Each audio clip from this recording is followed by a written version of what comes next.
Hey everyone, welcome back to Practice English Daily. I'm Jessica, and I'm so happy you're here with us today. And I'm Eric. Great to have you listening. Jessica, what are we diving into today? Well, Eric, we're going to explore something that so many English learners struggle with, keeping a conversation going after it starts. Oh yeah, I remember when I was learning languages, I could say, "Hi, how are you?" But then, awkward silence. Exactly. You're not alone, Eric. Most learners can introduce themselves just fine. They can greet people, but then what? The conversation just stops and they feel completely lost. So what happens in that moment? Why do people freeze up like that? Great question. When learners hit that wall, their minds go blank. They start worrying, what comes next? What should I talk about? And suddenly all their English just disappears. That sounds stressful. It really is. But here's the good news. Today, we're going to change that. We'll show you how to build what I like to call your conversation toolkit. Ooh, a toolkit. I like that. So what's inside this toolkit? 3 powerful things, Eric. First, asking questions that connect to what someone just said. Second, picking up on their words and reflecting them back. And third, using simple phrases that help you add more to what you're saying. That sounds really practical. Let's get started. Okay, here's something important to remember right from the start. Talking with someone isn't a grammar exam, Thank goodness for that. right?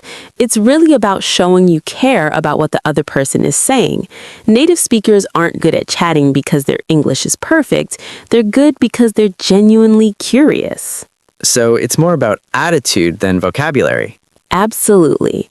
Let me give you an example. Imagine someone tells you, I work at a hospital. Okay, I'm listening. A lot of learners would just say, oh, okay, and then nothing. Yeah, I've done that before. Then it gets really uncomfortable. But if you're curious, you might say, oh, really? What's your role there? Or that must be interesting. Are you a nurse or a doctor? Ah, so you're opening doors instead of closing them. Perfect way to put it, Eric. That's exactly what we want to do. So Jessica, how do we start building this toolkit? Let's begin with something called connected questions. These are questions that link directly to what someone just said. So not random questions, but questions that flow from the conversation. Exactly right. Let's practice. If someone says, I live in Tokyo, what could you ask? Maybe which area, or how long have you been there? Perfect. See how natural that is? You're not inventing a new topic, you're exploring the one they gave you. That actually makes it easier, doesn't it? Much easier. Here's another one. Someone says, I'm studying English. What would you say? I could ask, what made you want to learn? Or how's it going so far? Yes. Or even simpler, do you enjoy it? Or what's the hardest part for you? These are pretty short questions. That's the beauty of it. You don't need long, complex sentences. Sometimes just why, or really, or when is enough. Can you give us more examples? Sure. If someone says, I went to Italy last summer, you could say, which cities did you see? Or how was the food? Or was it your first visit? Each question keeps things moving forward. Exactly. And here's a secret. You don't have to be creative. Just listen carefully and ask about anything they mentioned. But Jessica, what if your mind goes completely blank? That's where a lot of learners panic, right? They think, I need to create the perfect sentence. Yeah, that pressure is real. But here's the shift. Don't think about what perfect thing to say. Instead, think about what you just heard. What could you explore? So the other person actually gives you the material to work with. Yes, you're not creating from nothing.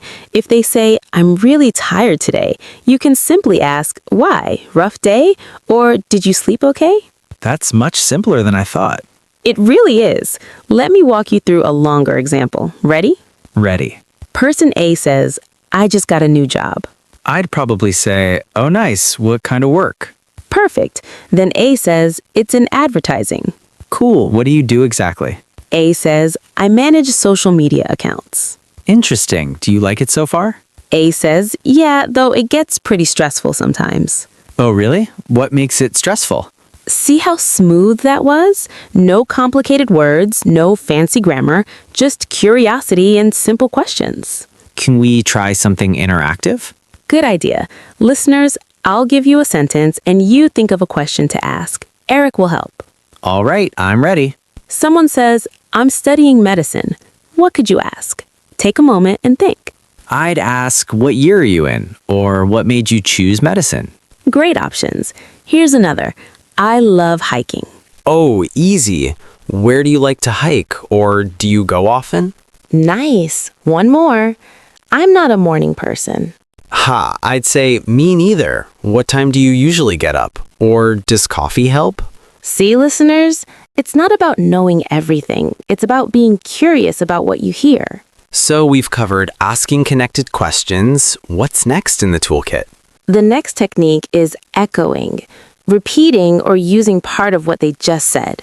Repeating? Won't that sound strange? Actually, it's supernatural, and it does something important. It shows you're really paying attention. Can you show me how it works? Sure, someone says, I work at a bookstore. And instead of just, oh, I could say a bookstore. That sounds nice. What do you like about it? Perfect. You took their word, bookstore, and built on it. So I'm creating connection by using their language. Exactly. Here's another. I'm learning Spanish. I could say, Spanish. That's great. How long have you been learning? Yes. Now, echoing isn't just about repeating exact words. You can reflect the feeling too. What do you mean? If someone says, I'm exhausted, you could say, you sound exhausted. Long week? You're showing you understand, not just repeating words. That makes the conversation feel warmer. Exactly right. And here's a bonus. When you echo, you buy yourself a few seconds to think. Oh, that's smart. Instead of freezing in silence, you can say, so you're from Canada, or you mentioned you like cooking? It keeps things flowing while your brain catches up. Can we look at a longer conversation with echoing? Absolutely. Person A says, I just moved to a new apartment. You just moved? How do you like it? A says, it's nice, but the rent is pretty high. High rent. Yeah, that can be tough. Where's the apartment? A says, near the city center. The city center. That's convenient at least. See how those repeated words, moved, high rent, city center, kept everything connected? It's like a thread running through the conversation. Perfect description. Now, many learners worry that repeating sounds boring or wrong. But native speakers do it all the time, right? All the time. We say things like, really? Exactly. I know. For sure.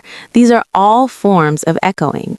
So it's actually a sign of being a good listener. Completely. Let's practice together. Someone says, I enjoy painting. Painting. What do you like to paint? Good. Someone says, I don't drink tea. You don't drink tea? What do you prefer? Excellent. Last one. I'm worried about my presentation. Worried about your presentation. When is it? Perfect, Eric. You're getting really good at this. So we have connected questions and echoing. What's the third tool? The third tool is extension phrases. These are little phrases that help you say more without overthinking. Like what? Simple things like, I think, or it's nice because, or usually, sometimes, but... So they give you a way to add detail? Exactly. Let's say someone asks, do you like your neighborhood? I could say, yeah, I like it because it's quiet. Perfect. Or, it's okay, but it's far from my work. So you're adding a reason or extra information. Right. Here's another. What do you do on weekends? I usually meet friends, or sometimes I go running. Great. These phrases help you build complete answers without needing perfect ideas. What are some other useful extension phrases? Try, for example, it depends, mostly, or actually. Can you show how to use them? Sure. Do you like reading?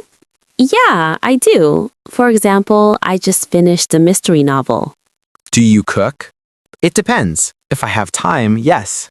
Are you busy this week? Actually, not too much. I have a few free days. These really do make answers feel more complete. Eric, let's bring everything together now. All three tools working at once.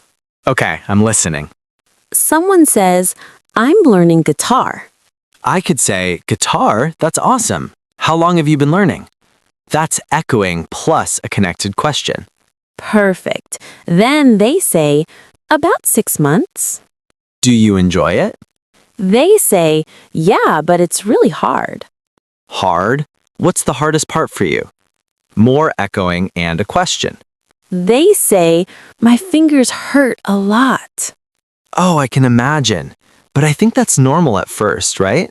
Excellent. You used I think as an extension phrase. See how natural that felt?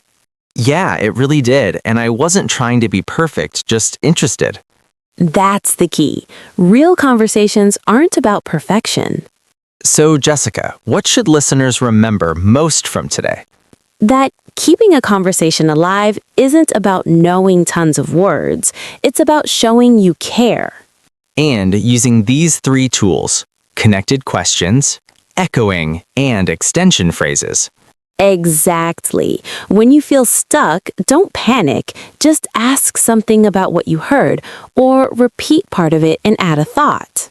It's really about shifting your mindset, isn't it?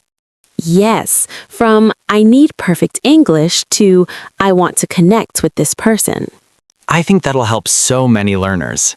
All right, before we wrap up, I want to ask our listener something. What's that?